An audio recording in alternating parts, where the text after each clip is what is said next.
Hi, everyone. Welcome to another exciting edition of Words, Images, and Worlds. On this episode, I am delighted to be talking with comics creator, artist, comics scholar. May I doctor you? Is that okay? Can I say Dr. Damian Duffy? Is that okay? That's okay. All right, all right. Well, welcome to the podcast, and thank you so much for joining. Yeah, thank you so much for having me. It's great to be here.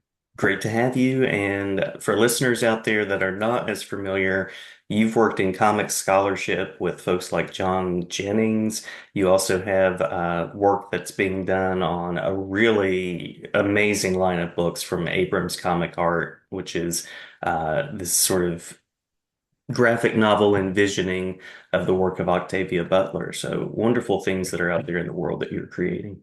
Oh, thank you. Thank you very much. We are talking on the eve of the release of Parable of the Talents, so we'll definitely come back around to that. But to start out with, what connected you with comics and storytelling initially? Um, well, it was Spider-Man pretty much. Mhm. When I was a kid, I've told the story a bunch, but when I was like six, I had like a cold or something, and my dad got a Spider-Man comic out of the like at the gas station back when you could do that. And in the comic, Peter Parker also had a cold. Mhm. So at a certain point, like I coughed while reading a panel where Peter Parker's coughing. It's like, oh my God, I'm Spider-Man, you know? Nice, nice, Um, yeah.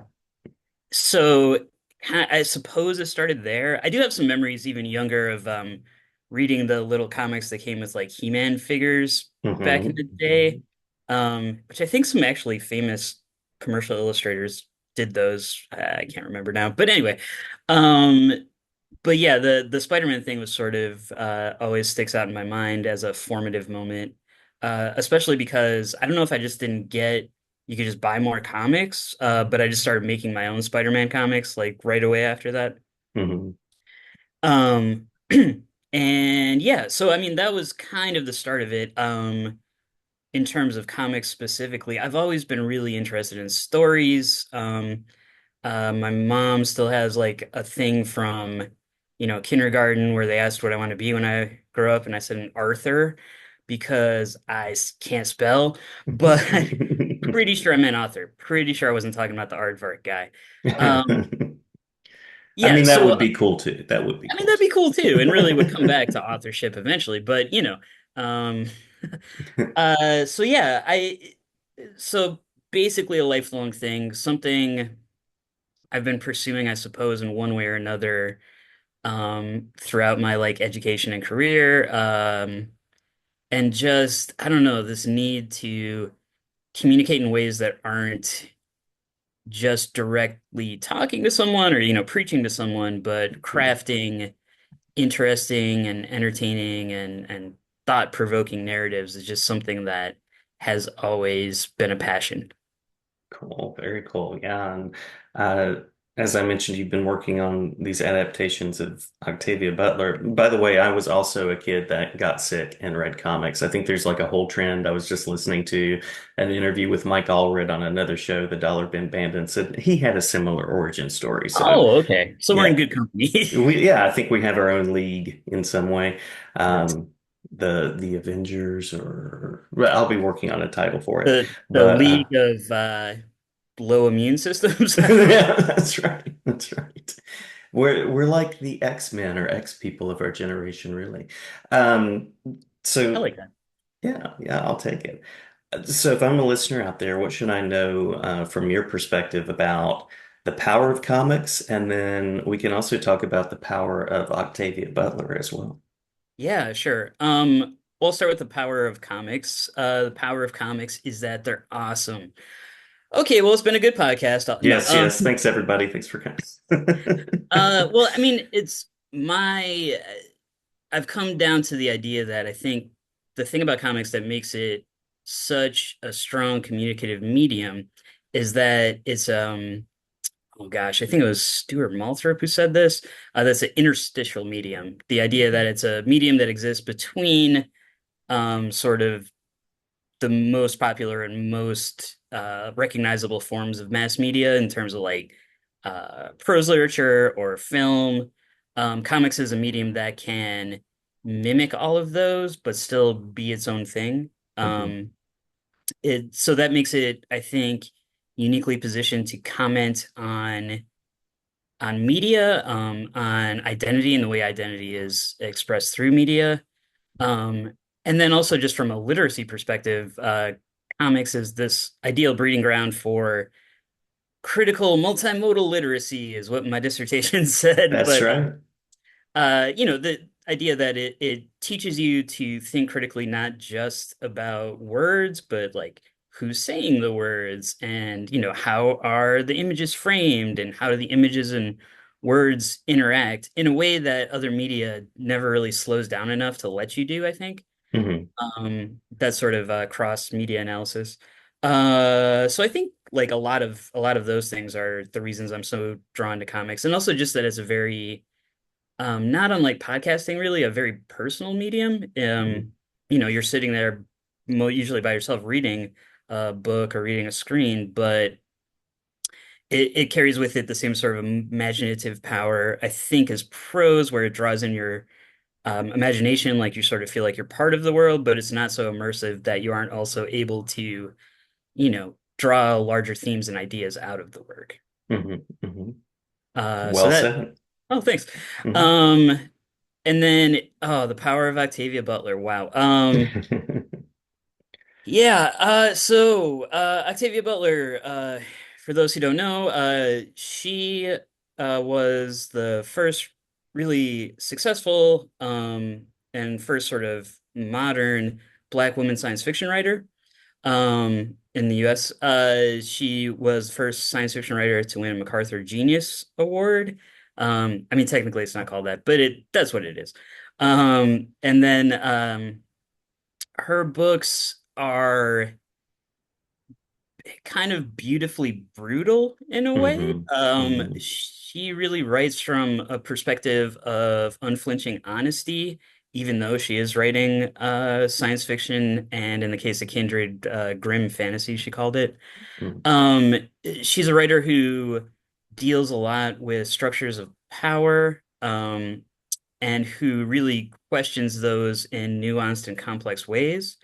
And she writes stories about often women of color, um, but also like larger sort of multi-ethnic diverse communities coming together to, face down oppressive powers.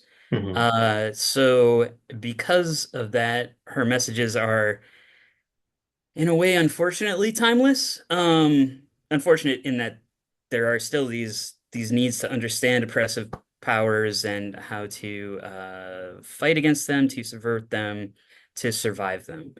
Um, so I mean that's kind of a general thing, but then also Butler has been such a driving force and inspiration for so many writers, and especially women and non-binary writers of color.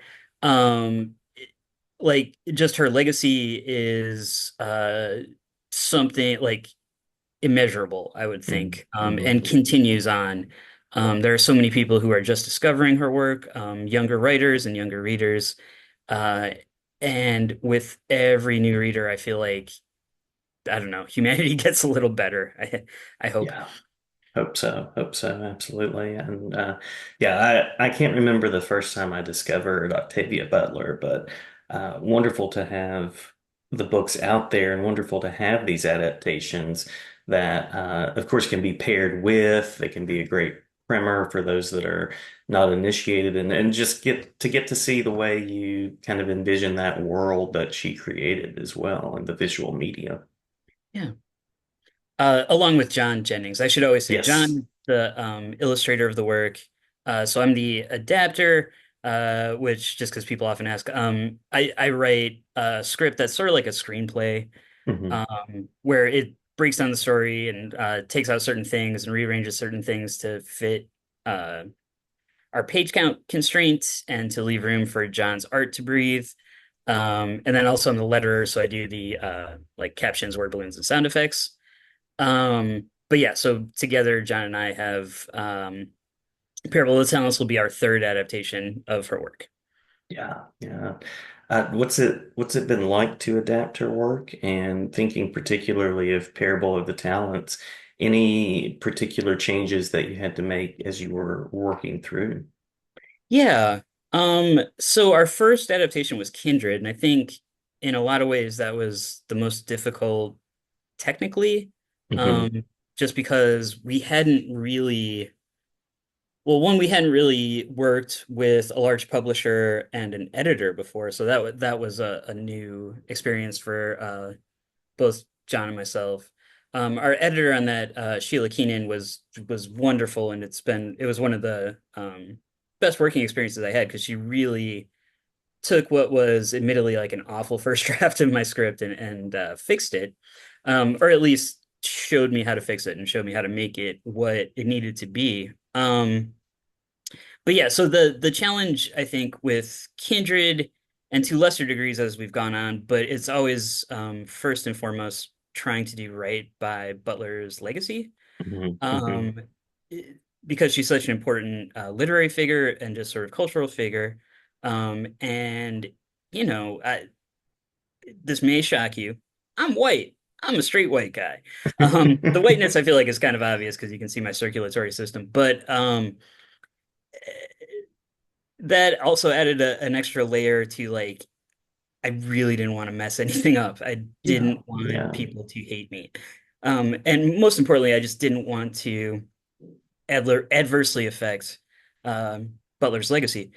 So anyway, yeah, the pressure of that and having to cut, prose from a MacArthur genius and Hmm. Hmm. try to maintain her voice and sort of the heart of the story, uh, but still bring it over to the medium of comics.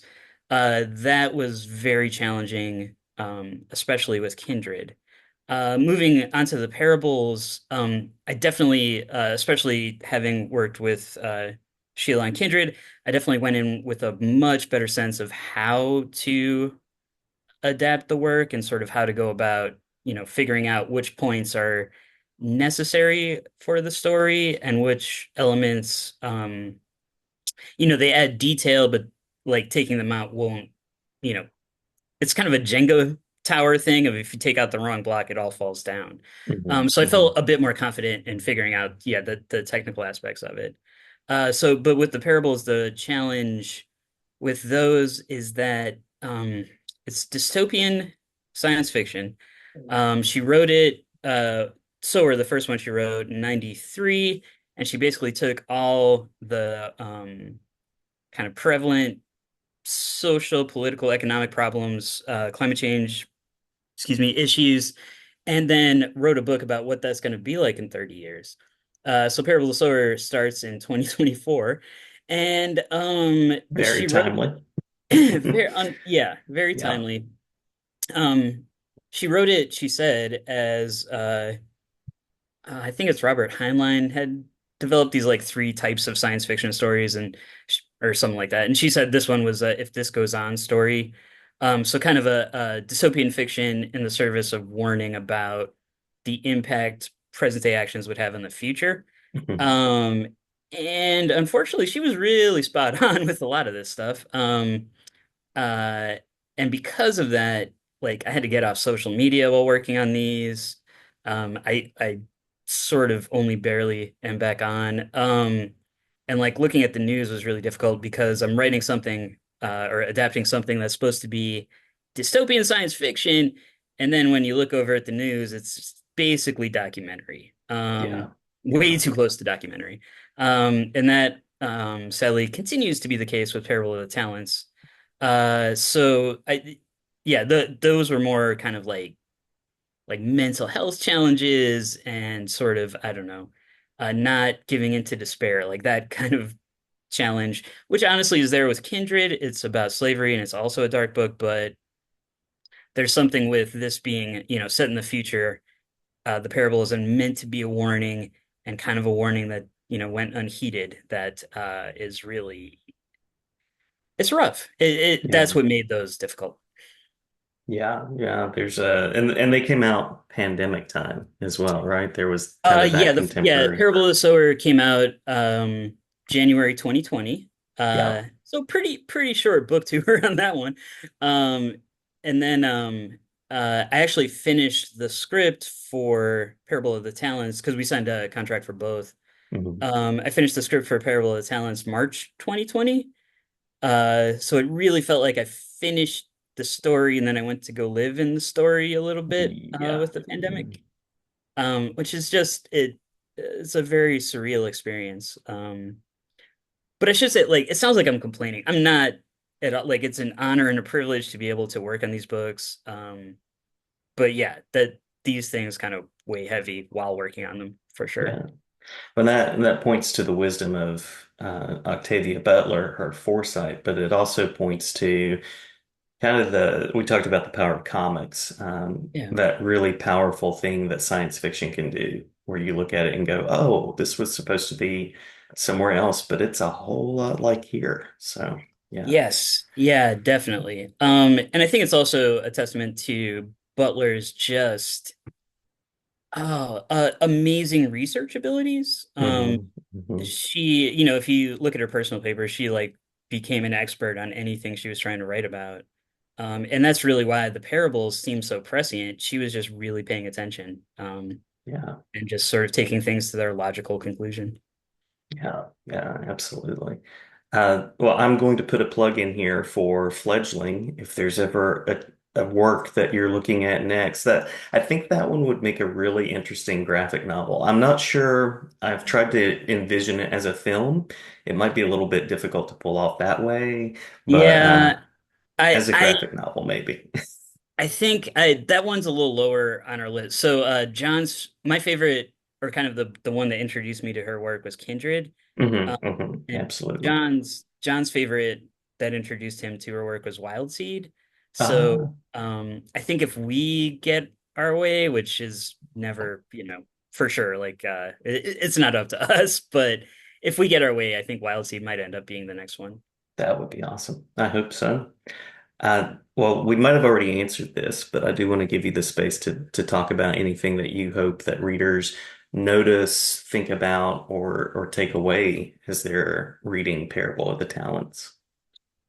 Um, yeah, I mean, I think it's kind of just realizing that although it seems like it's really easy to talk about Butler as sort of like this prognosticator who like, oh my, she could see the future. And it's like, no, this, if you're paying attention, like I guess I said this, you can sort of see how things lead to down these dark paths. Hmm. And also both of the parables, but Talent specifically, she did a lot of research on the rise of fascism in mid 20th century Europe, uh, and especially the Nazis in Germany, but not just. And her whole thing was like, what would it be like for fascist state, for the United States to have a fascist come to power? Hmm. Um, so that can be kind of overwhelming in that it seems to be, really talking about the present moment. And it probably doesn't help that the fictional fascist president in Parallel Talents, his slogan is "Make America Great Again." Um, Wow. Yeah. but it maybe helps a little bit to know that she was talking about Ronald Reagan. That was his slogan, that the other guy stole because he has never had an original thought. Um, but anyway, I mean, I think the thing to take from it overall, or the thing I try to take from it, is that there is hope in persistence.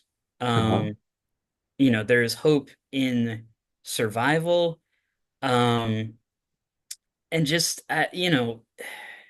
remembering that everything is a marathon and not a sprint, I guess. I feel like Mhm. I'm throwing cliches at this, but this is what I sort of have taken from it. Um, again, from my admittedly very white, straight, cis, hetero, privileged position. Um, but there's also like there's a lot of humanity in her work and a lot of I don't know if it's hope, but belief that there are good people. right? There are Mhm. people who care about others, and if you can find them and organize with them, and Adrienne Marie Brown, who wrote the book Emergent Strategies, and several others, talks a lot about this kind of stuff. But these ideas are very powerful, not just in science fiction, but in the real world. So I think that's one thing I would love for readers to draw from it. Yeah, yeah, love that. Love that. And uh, before I get to the final question, I'll shout out one more time your collaboration with John Jennings. I'm sure that's positive and fruitful, and I'm sure that he adds much to that work and perspective as well. Oh yeah, I mean, John and I have been working together for, gosh, it's like might be over 20 years at this point, around 20 Wow. years. Yeah. But we sort of started out just self-publishing comics, and we moved into curating comics, and comic scholarship in various forms. And yeah, since moving on to working on Octavia Butler's works, we've really had to evolve the way we collaborate, Hmm. which is kind of part of our process anyway. We try to match our collaboration to the particular project or story. But yeah, it's such a gift to have him to work with, not only for his amazing illustrative skills, but because we both sort of share similar ideas and we talk to each other like an old married couple. And there's it works. We get some good work out there. Cool, Um, cool. Absolutely. and oh, you know what? While we're talking about John, I would be remiss if I didn't mention his line of books from Abrams Comic Arts Megascope. Um, Hmm. it's a science fiction and horror for the most part, centered on or made by people of color. And there's just a lot of cool books out there. Devour is a recent one that's really good. Hmm. I lettered a couple, so I'm a little biased there, but I still recommend them out. So go get them, Absolutely. internet. Absolutely. Well, I know that your CV is available online. I believe it's on your website for people that want to check out scholarship as well. Uh, any particular, you mentioned social media is kind of a back burner thing. I totally don't blame you there. It honestly is for me too. But any particular spaces where people can connect, where they can find your work, either in scholarship or graphic novels or the overlap of the two? Yeah, so yeah, I my website is just my name.net because this like Irish photographer had the .com last I checked, and he's the bane of my exit. No, I don't know. But so I mean there's like information there about some of the scholarship I've done. It's been a few years since my last scholarly work, just because I've sort of just been focusing on comic stuff for the most part the past few years. But yeah, so a lot of my scholarship was in my PhD was in library and information science. Mhm. So I have some scholarship on comics and art museums. I have some stuff about interactive digital educational comics. Um, and like the last sort of academic piece I did was also in 2020, but it was talking about being a comic scholar and a practitioner. It was for I'm gonna forget the title, but it was a comic studies handbook edited by Frederick Luis Aldama. Mhm. Mhm. But anyway, like there's citations and stuff on my website. I should probably update my CV now that we're talking about it. But I think most of that stuff's up there. So yeah, if folks are interested in that, that's there. And my email and contact information. I have Instagram, I have Facebook. My posts to them are seldom. Um, Yeah. but yeah, yeah. So website's probably the best way to go. Awesome. Awesome. Well, Damian, I'm always glad to have you back to talk about comics, scholarship, Octavia Butler, John Jennings, adaptations, or any of the above or anything else. So, Yeah, yeah, yeah. No, I would love to come back anytime. Thank you so much for having me. It's been great. likewise, likewise, glad to support. And I can't recommend these books enough. They're really good. Thank you. Absolutely.